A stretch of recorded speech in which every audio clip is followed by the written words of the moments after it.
ሰላም ክቡራት ሰማዕትና ዕዙዝ ሰላምታይ ምስ ልባዊ ምስጋናይ እንዳቅረብኩ እንኳዕ ደሓን መጻኹም ናብ ጃምቦ ቲቪ ዘዳለወቶ ጸብጻብ ኣዲ እንግሊዝ ላሊጋ ሰሪያ ኢጣልያ ምስቲ ብሉጽ ተቀዳዳማይ ቦላቲስታ ቢናም ግርማይ ዘለና ንእሽተይ ጸብጻብ ብምቕራብ ናይ ሎሚ መደብና ናባኹም ክነብር ኢና። ምክትታልኩም ንዕድም ሰናይ ምክትታል። መደብና በቢና ክንጅምርና በትፍሉጥ ቦላቲስታ ቀዳማይ አፍሪቃዊ ግሪን ማልያ ዝለበሰ ታሪኻዊ ተቀዳዳማይ ብሽክለታ ቢናም ግርማይ ካብ ፌብሩዋሪ 4 ክሳብ ፌብሩዋሪ 8 ሎማዓንቲ ዝተወደአ ውድድራት ቮላታ ቫሌንሲያ ዝተወዳደረ ቢናም ግርማይ ምስ ሓድሽ ጋንቲኡ ናብ ሜዳ ቅድድም ወሪዱ ኣብ ቀዳማይ ስቴጅ ቀዳማይ ዝተዓወተ ቢናም ግርማይ ድሕሪኡ ዝተረፈ ነጥብታት ብምውህላል በትውህሉል ነጥቢ 1516 ነጥቢ ብምውህላል ግሪን ማልያ ለቢሱ ካልኣይ ግዜ ታሪኽ ዝለበሰ ኣብ ቆመንኡ መሊሱ ብቕዓቱ ዘርኣየና ቢናም ግርማይ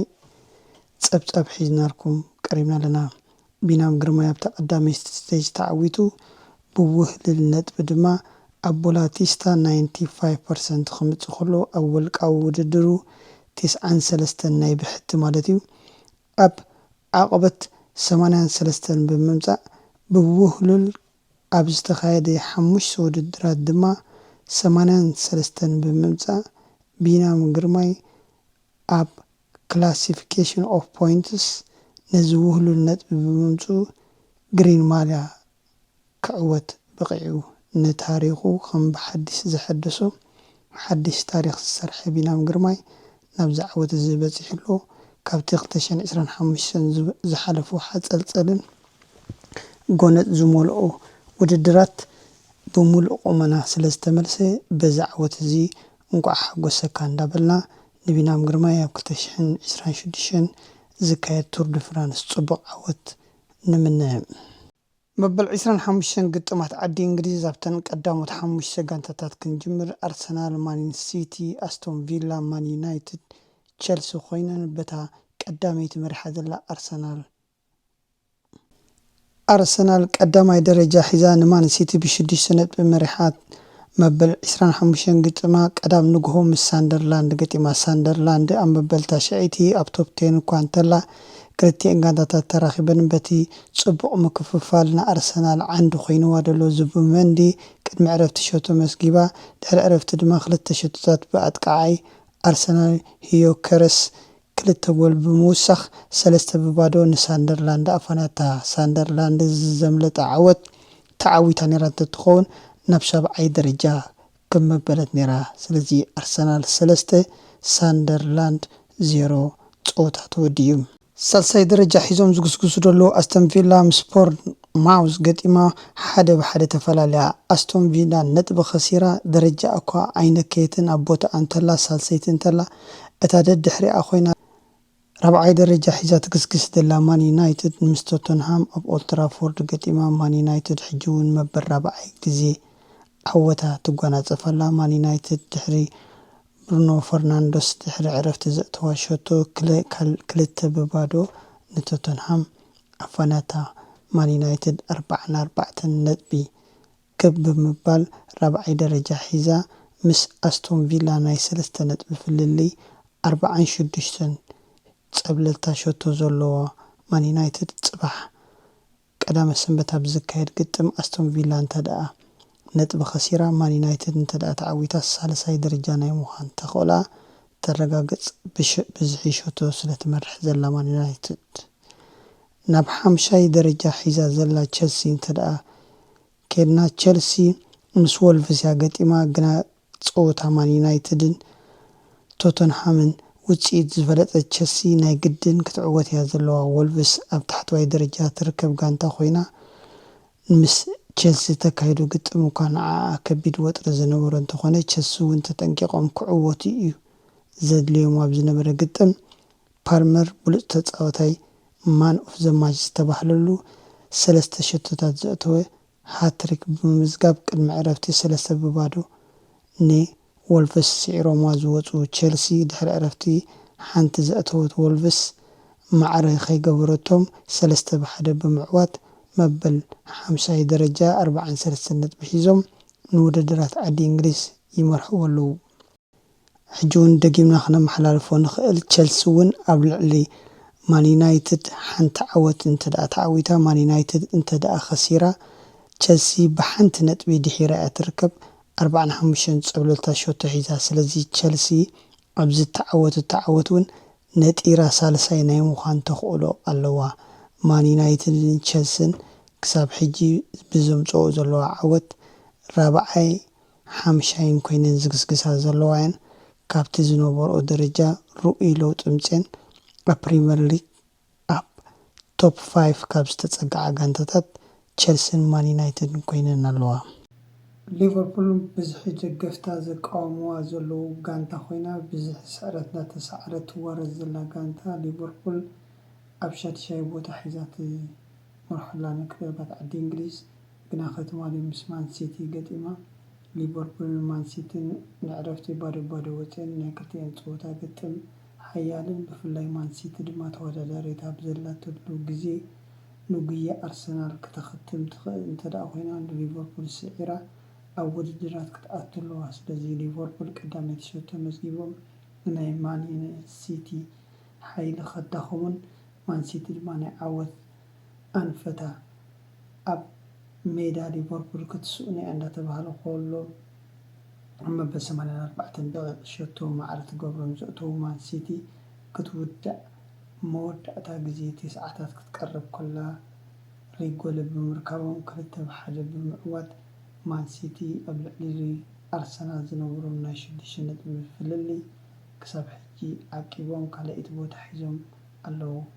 ሊቨርፑል እንደገና ስዕረት ኣጓኒፍዋ ኣብ ልዕሊ ኣሰልጣን ሊቨርፑል ዘሎ ፀቕጢ መሊሱ ዛይዱ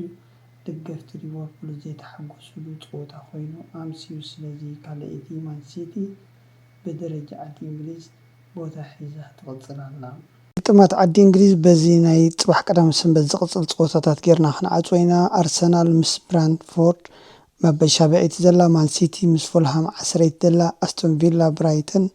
ማን ዩናይትድ ምስ ዌስትሃም ቸልሲ ምስ ሊድስ ዩናይትድ ክገጥማ እየን ሃላንድ ብ21 ሸቶታት ቀዳማይ ቲያጎ 17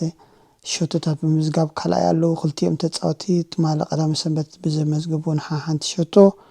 ቀዳማይን ካልኣይን ኮይኖም መርሑ ኣለዉ ናብ ሰሪኤ ኢታልያ ከብለኩም ምክትታልኩም ኣይፈለየኒ ንሰሪኤ ኢታልያ ብ24 ፀወታታት ቀዳሚት ኮይና ትመርሖ ዘላ ኢንተር ሚላን ሳሱላ ገጢማ 5-0 ተዓዊታ ሚላን